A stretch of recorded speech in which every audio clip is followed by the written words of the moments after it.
여러분 안녕하십니까? 반갑습니다. 이번 시간에는 2014년도 2회차 해설 진행하겠습니다. 411쪽입니다. 2014년도 1회차 1번 문제, 부가급여에 대한 얘기입니다. 부가급여의 의미를 쓰고, 그 다음에 사용자와 근로자가 선호하는 거, 사용자가 선호하는 거 두 가지, 근로자가 선호하는 거 두 가지만 쓰면 되겠죠. 부가급여의 의미는, 부가급여란 사용자가 근로자에게 제공하는 월급 이외의 보상의 대가를 부가급여라고 한다. 그래서 부가급여의 종류에는 퇴직금이나 사대보험, 또 유급 휴가, 이런 거, 옷값, 식비, 이런 것들을 부가급여로 한다. 의미는 됐고요. 월급이 100만 원인데 부가급여를 20만 원 준단 말이에요. 20만 원 주면은 사용자한테는 어떤 이득이 있냐 이겁니다. 어떤 이득이 있냐? 첫째, 이 20만 원만큼 세금이 안 나가겠죠? 그래서 조세나 보험료의 부담이 줄어든다. 이렇게 쓰면 되겠고요. 두 번째는 부가급여를 주니까 근로자가 사기가 올라가겠죠. 그래서 근로자가 동기부여가 돼서 생산성이 증가된다. 이렇게 써도 되겠고, 많아요. 정부에서 임금 규제 시 회피일선으로 사용할 수 있다. 장기 근로를 유도할 수 있다. 또 양질의 근로자를 또 채용할 수 있다. 이 중에서 두 개만 쓰면 되겠고요. 이 의미만 알면 쉬워요. 근로자가 좋아하는 건 뭐냐? 근로자도 20만 원만큼의 세금이 안 나가니까 근로소득세가 줄어들겠죠. 또 두 번째는 공동구매로 인해서 할인 혜택을 받을 수가 있다. 이런 것도 있고요. 또 세 번째는 퇴직금이나 국민연금은 세율이 낮다. 이렇게 있는데 두 개만 쓰면 되겠죠. 지우면서 한 번 더 확인 해설 들어갑니다. 부가급여의 의미는 사용자가 근로자에게 제공하는 월급 이외의 보상의 대가를 의미했는데, 사용자가 좋아하는 두 가지는 조세나 보험료의 부담이 줄어든다. 또 근로자가 동기부여나 생산성 증가를 가져올 수 있다. 근로자가 좋아하는 것은 무엇이다? 근로소득세가 줄어든다. 또 공동구매로 인해서 할인 혜택을 받을 수가 있다. 이렇게 보면 될 것 같습니다. 2번 갑니다. 아들러의 생활 양식 4가지를 쓰고 설명하시오. 아들러, 먼저 아들러죠. 2번 아들러. 그래서 반복적으로 하는 겁니다. 반복이 가장 여러분 익숙하기가 좋아요. 아들러, 개인주의 상담이죠. 개인주의가 뭐예요? 개인의 전 생애주의 상담이다. 즉 일생을 거쳐서 상담하는 거다. 개인의 일생을 알아보는 것이다. 이 아들러의 개인주의 상담에서 문제점은 무엇이냐? 열등감이다. 상담의 목적은 무엇이다? 우월감 추구다. 이렇게 보는데, 생활 양식이 있어요. 어떻게 생활하냐 이거예요. 어떻게. 아들러가 열등감이 있는 사람은, 이렇게 이해하세요. 제가 만들었습니다. 게임하면 이겨요, 져요? 지겠죠. 왜? 열등감 있으니까. 자신감이 있어야 이기죠. 그래서 이 아들러의 생활 양식은 열등감이 있기 때문에 지기도사다. 무조건 져요. 이기지 못하고. 왜 져요? 열등감이 있으니까. 이렇게 스토리로 여러분 것으로 체화시키면 됩니다. 그래서 지배형이 있다. 희생형이 있다. 도피형이 있다. 사회형이 있다. 그래서 지기도사다. 왜 지기도사다? 열등감이 있어서. 뭐 도피형을 우리가 뭐 회피형이라고도 합니다.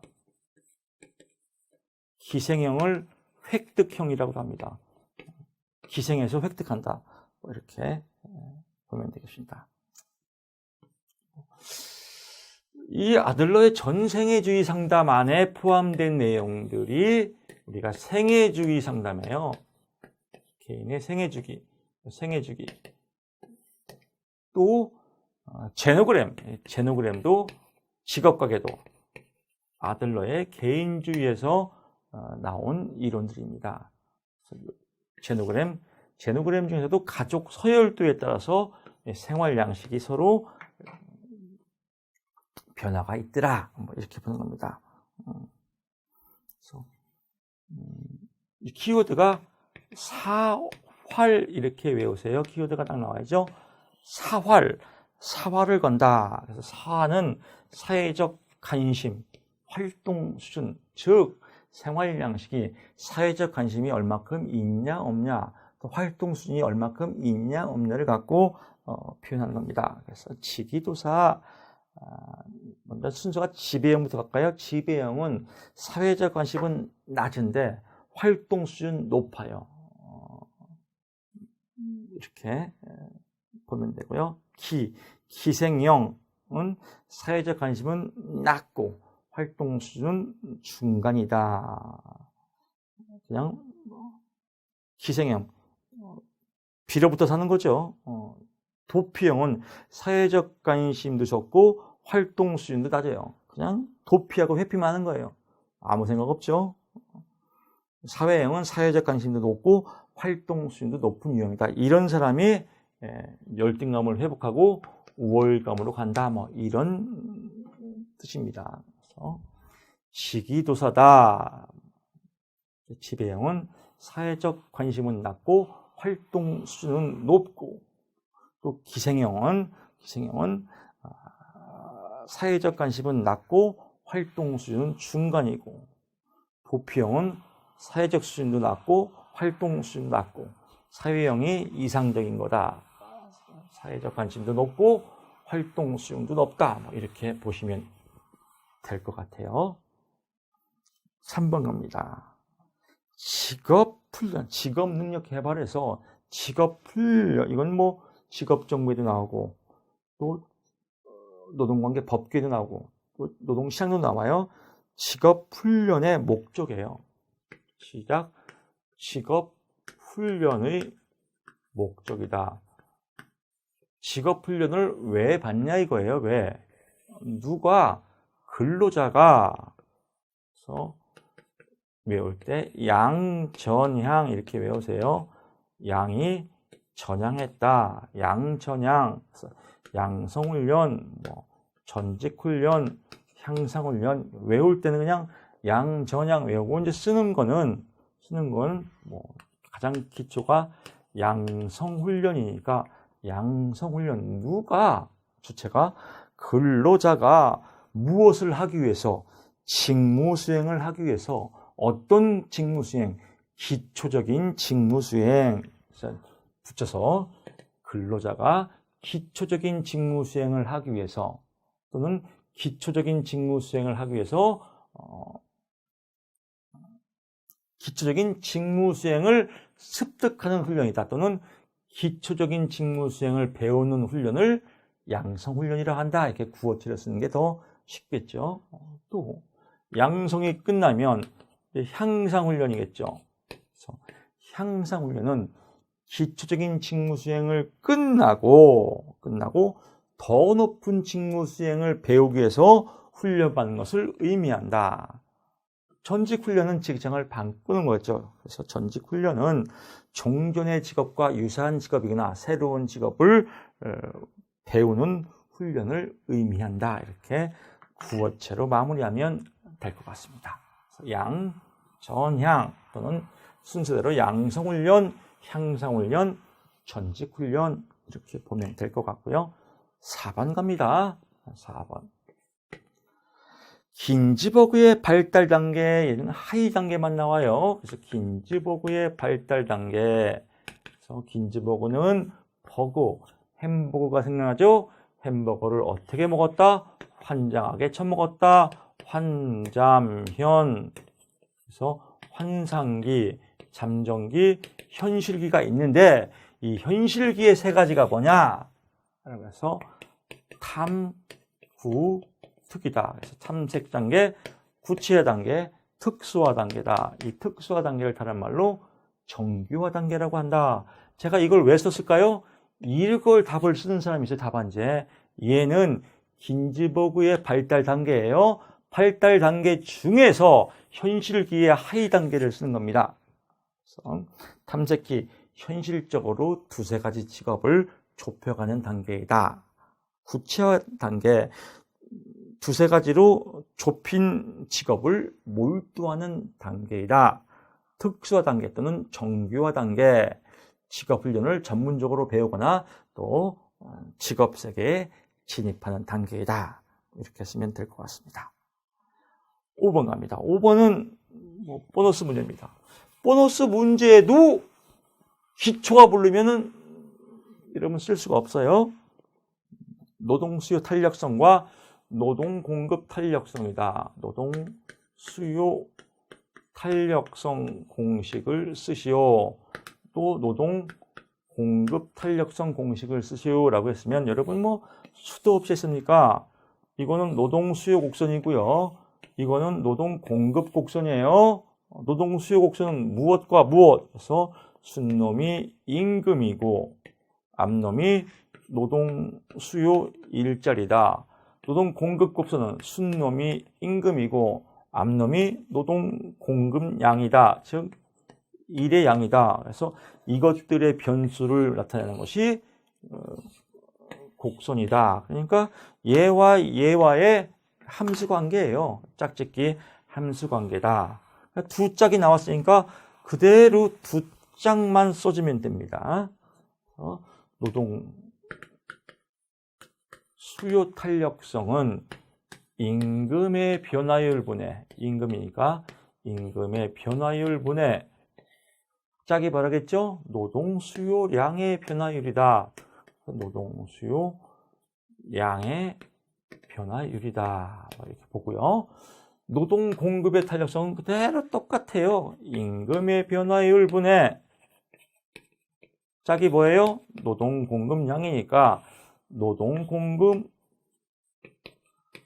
양의 변화율이다. 그래서 각 짝만 외우면 된다. 임금 노동 공급량, 임금 노동 수요량. 그래서 이렇게만 쓰면은 여러분 6점이다. 그래서 아름다운 점수 또 만들었습니다. 강의를 들으신 여러분들, 직업 상담도 실기 시험인데 왜 이렇게 쉬운 거야? 또 이런 마음이 들 겁니다. 6번 흥미사정기법 또 나왔습니다.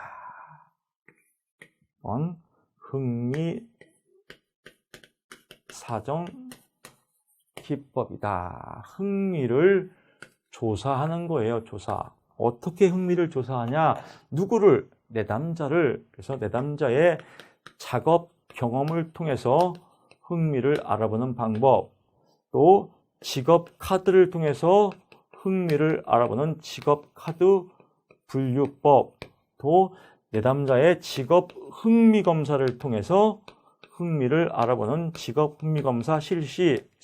이렇게 세 개가 딱 나오면 이 사람 이 문제를 아는구나. 6점을 주고 싶어서 환장한다겠죠? 그래서 여기다가 그냥 타당도 있게 쓰면 된다. 그래서 어쩌고 저쩌고 쓰는데 책에는 내담자의 가치와 기술, 생활 방식 쭉 있는데 그냥 양념 섞으라고 한 겁니다. 양념 조금 더 쉽게 정리하면요. 내담자의 가치, 기술 등과 같은 내담자의 가치, 기술 등과 같은 작업 경험을 통해서 흥미를 알아보는 것을 의미한다. 이렇게 쓰면 훨씬 더 쉽겠죠. 직업 카드 분류법.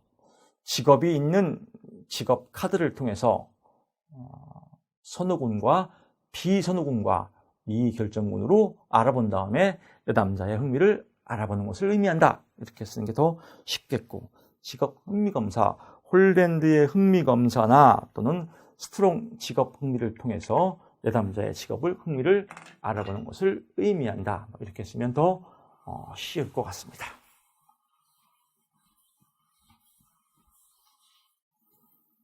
7번 갑니다. 7번은 직업 정보는 입직률에 대한 얘기네요.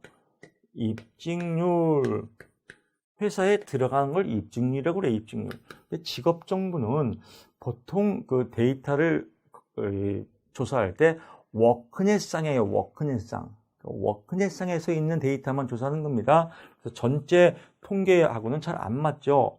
입직률도 워크넷에 가입된 사람만 이렇게 조사하는 건데, 어떻게 조사하냐? 입직하려면 최소한 고입, 고등학교는 입학해라. 그래서 키워드가 고입이에요. 고용자 수. 고용자 수. 어떤 고용자 수? 저번 달 말, 전월 말 고용자 수분에 또 이번 달에 입직한 사람, 이번 달 당월 입직자 곱하기 100이다. 이게 공식이에요.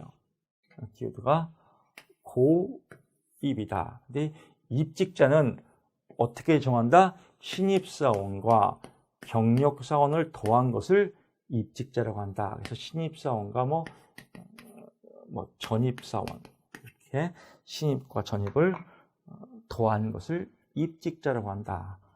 공식이 나왔으니까 그대로 대입하면 되죠. 9월 말, 10월 입직자니까 9월 말 사원 수가 1000명이에요. 1000명 분의 신규 신입사원이 20명이에요. 20명 더하기 전입 인원수가 80명이에요. 답 다 나왔네요. 이렇게 하면은 1000명 중에 100명 곱하기 100은 입직률이 10%다. 이렇게 정리가 됐습니다. 입직률의 의미를 쓰시오라고 했으니까 입직률의 의미는 그대로 당월 입직자 수를 전월 말 고용자 수로 나눈 것을 의미하며, 이제 마무리 투수, 입직률이 높다는 것은 신입사원과 전입사원이 많다는 거죠. 그래서 입직률이 높다는 것은 경제가 활성화됨을 의미한다. 또는 경제활동 참여하는 사람이 많다. 이렇게 여러분 쓰면 됩니다. 또는 경기가 좋음을 의미한다. 왜? 신입사원과 전직사원이 많이 취업을 한 거니까요. 이렇게 보시면 될 것 같습니다.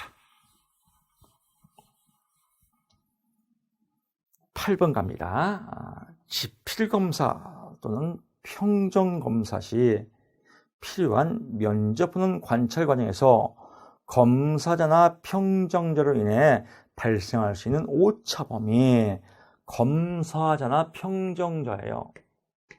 검사자나 평정자, 즉 검사를 하는 사람과 평정자, 평가하는 사람이 발생할 수 있는 오차예요. 이 말은 뭐냐면요, 객관식 문제가 아니라는 거예요. 주관식 문제예요, 주관식 문제. 즉 문제가 이런 문제도 있습니다. 채점자 간 신뢰도가 달라질 수 있는 이유, 이 문제가 똑같은 거예요. 이 세 가지가 있죠. 이 세 가지. 그래서 이 세 가지가 관용의 오류다, 또 후광 효과다, 또 중앙 집중화의 오류다. 이렇게 오류가 오차나 똑같은 겁니다. 관용, 지나치게 관대한 평점을 나타내서 거의 모두 다 높게 점수를 주는 거. 이것도 문제겠죠. 중앙 집중화의 오차, 양극단 점수를 피하고 중간 정도에서 대부분 점수를 매기는 것을 중앙 집중화다. 또 후광 효과, 주변의 어떤 요소가 평점에 적용되는 것이다. 그러니까 여러분 답안지도 어떻게 써야 돼요? 저같이 쓰지 말고 좀 이쁘고 깔끔하게 써야 후광 효과를 받을 수 있죠.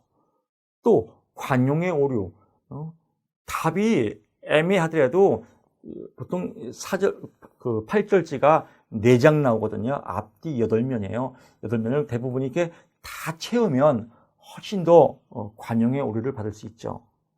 여러분이 한번 생각해 보세요. 18문제가 나왔는데 6점짜리 딱 6개 썼어요. 6점짜리 10개 썼어요. 그러면 합격이에요. 합격이에요. 왜 60점이니까. 근데 나머지는 다 100자. 그러면 여러분 입장에서는 합격시키고 싶은 마음이 없지 않습니까?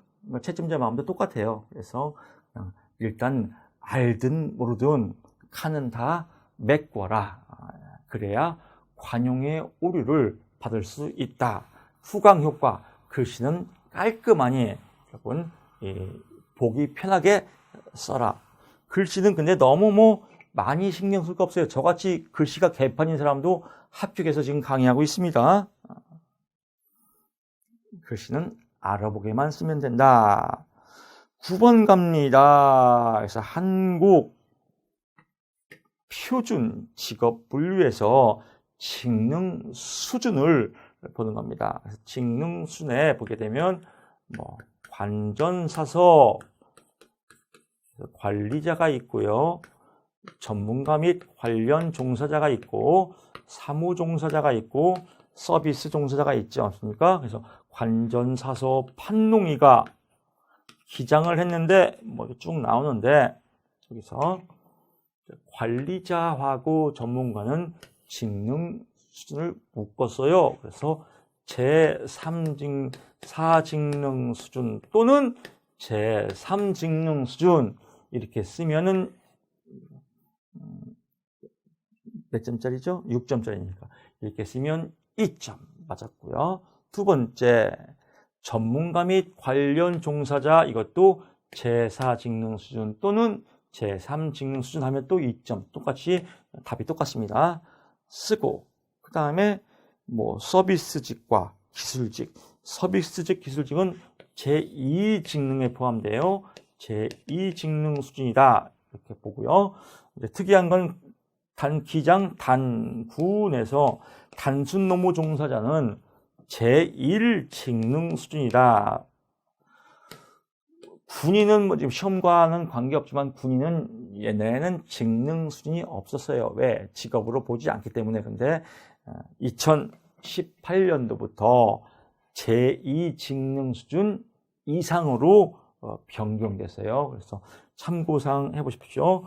군인은 제2직능 수준이 아니라 제2직능 수준 이상으로 2018년부터 변경되었다. 그래서 이 답은 관리자 제4직능 수준 또는 제3직능 수준 또 전문가 및 관련 종사자 똑같이 제4직능 수준 또는 제3직능 수준 또 서비스 종사자 제2직능 수준 기능직 및 관련 종사자 제2직능 수준 이렇게 쓰면 답이 완벽합니다.